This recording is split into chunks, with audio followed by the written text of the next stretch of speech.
What is up, epic people of the internet? My name is Nate, and welcome to my read-through/discussion video for Devblog 28 of Foxhole. So this is a good update here. We get some more information on the amphibious warfare update that's coming out officially on September 14th. So we'll get into that in a second, but just a disclaimer, any feature or piece of content here is a work in progress and subject to change in the future, so meaning it might not be the same as it's detailed here in the game. For all those Foxhole fans that are going to be at PAX West this weekend, the team will be at 6218, so don't forget to stop and say hello to them. That's just a little message they have here. Alright, so on to the amphibious warfare update information we have here in this Devblog. So the release of the amphibious warfare features has been delayed several times now due to both feature creep and the major stalls we had in our development pipeline at launch. So we're finally ready to commit to a solid release date, which they say here is Thursday, September 14th. And they'll be talking about this update more in the coming weeks, starting with the Devblog. Alright, so starting with this Devblog. So the landing APC is really one of the biggest pieces of this update, minus the new Fairneck Coast map. But in lieu of the landing APC being released in the next update, we've made a short video that showcases this vehicle in game, and there have been a lot of questions about how the APC works and how it functions inside of it and how do you get out of it and so forth. So they give you like a whole detailed video here, which is actually really nice. They show you in action. So I'm going to run you through some of those details that I saw.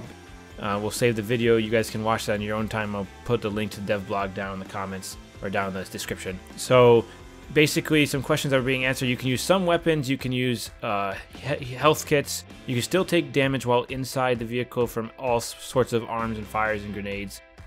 2 people can sit in the front of the landing APC, 6 in the back of the APC, and you can vault over from the inside out of the vehicle. You cannot jump into the vehicle from the side. You have to go up the back ramp, but you can exit the vehicle from the back or the sides in case the vehicle is taking fire. So that's basically kind of what it sums up that vehicle there, minus the fact that you obviously need it to get to a point where you can't walk on land. It's only for crossing water and so forth.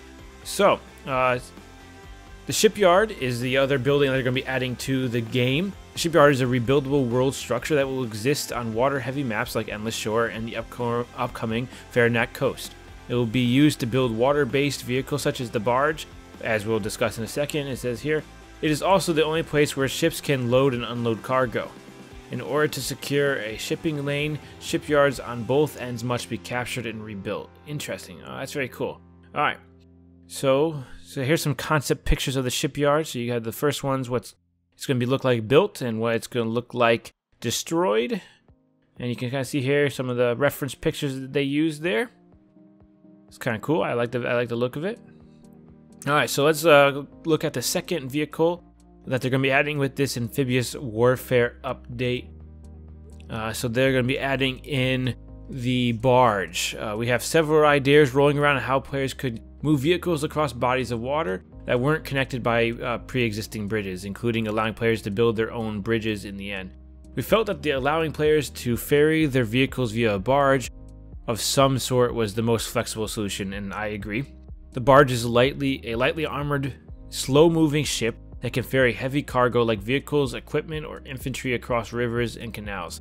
Unlike the landing APC, the barge must dock at a shipyard to load, unlock cargo. Interesting. So you need to actually go to the shipping yard to do it, unlike the APC.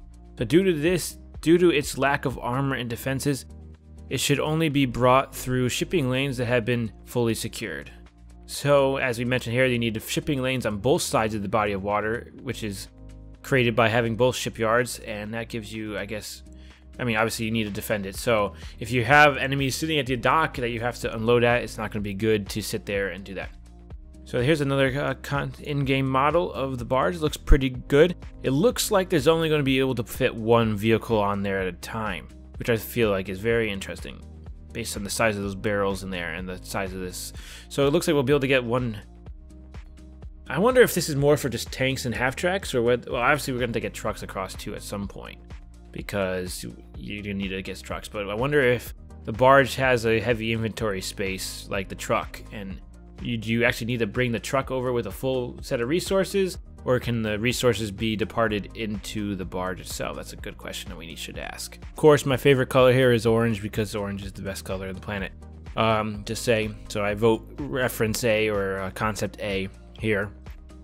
So I think this is the best way to do it. I think adding, they mentioned here about like adding their own bridges, like people building their own bridges. I think that would be like way too complicated to try to get like players to build their own bridges, and I think it would screw up a lot of maps where choke points are at bridges. So I'm glad they decided to go with the barge.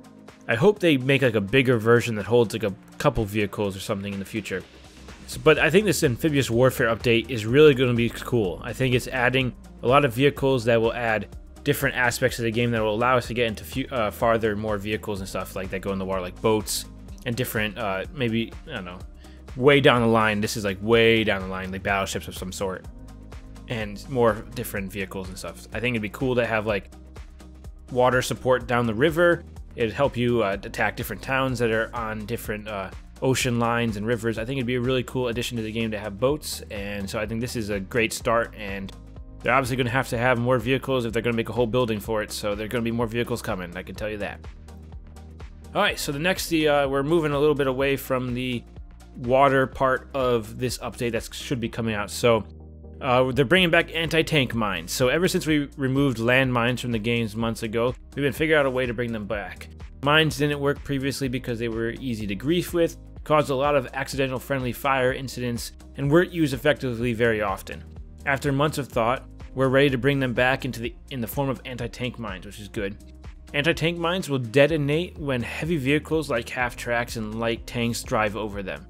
They will be fully visible by infantry on foot more than ever.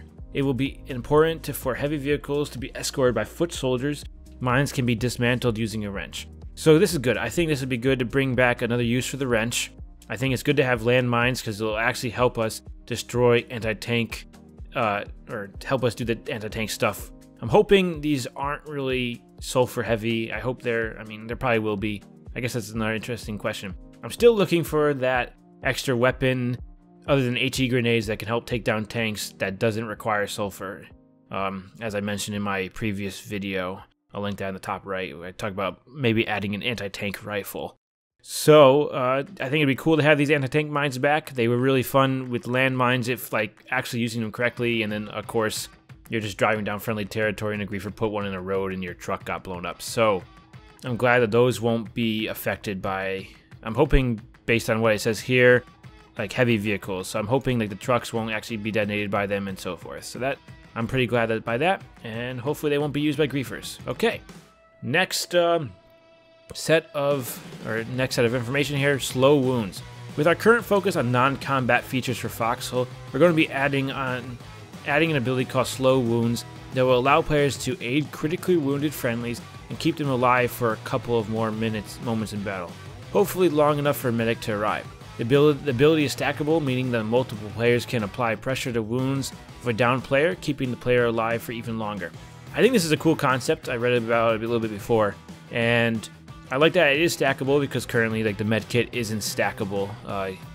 You have 2 medics on a person, it doesn't really make it faster.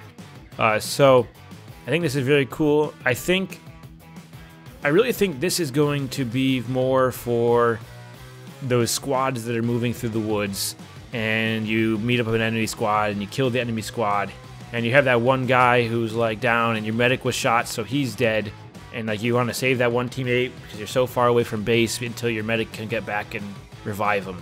I think that's what this is really going to be for. I don't think it's going to be a very practical on the front line sort of thing. I think it's more of like the guys who's tried to retreat off the front line to get health, and they bled out before they could get healed by a med kit.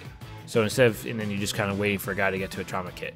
I think the stackable effect could be a bad thing, just simply because I feel like a lot of players are going to try to do it, and then you're going to get hit by one grenade and you're going to kill like 4 or 5 players who are trying to save this one guy. And in that turn, I think people just got to realize how to use it, and I think we'll be okay with it. So that pretty much wraps up this video, this Devblog discussion video for Devblog 28 of Foxhole. Let me know what you guys think of all these different features we discussed down below in the comments. Are you guys excited for the amphibious warfare update? I am. I'm ready for a new map, and I'm ready for a new strategy that needs to be implemented into the game to win. And I think having to cross waterways is going to be awesome. So, and a lot of beach landings, and I'm going to be I'm very excited. So, let me know what you guys think down below in the comments. If you like this video, make sure to punch that like button, subscribe to this channel for more Foxhole content coming soon, and follow me on Twitch for all the great Foxhole live streams. Once again, my name is Nate, and we'll see you epic people on the battlefield of Foxhole.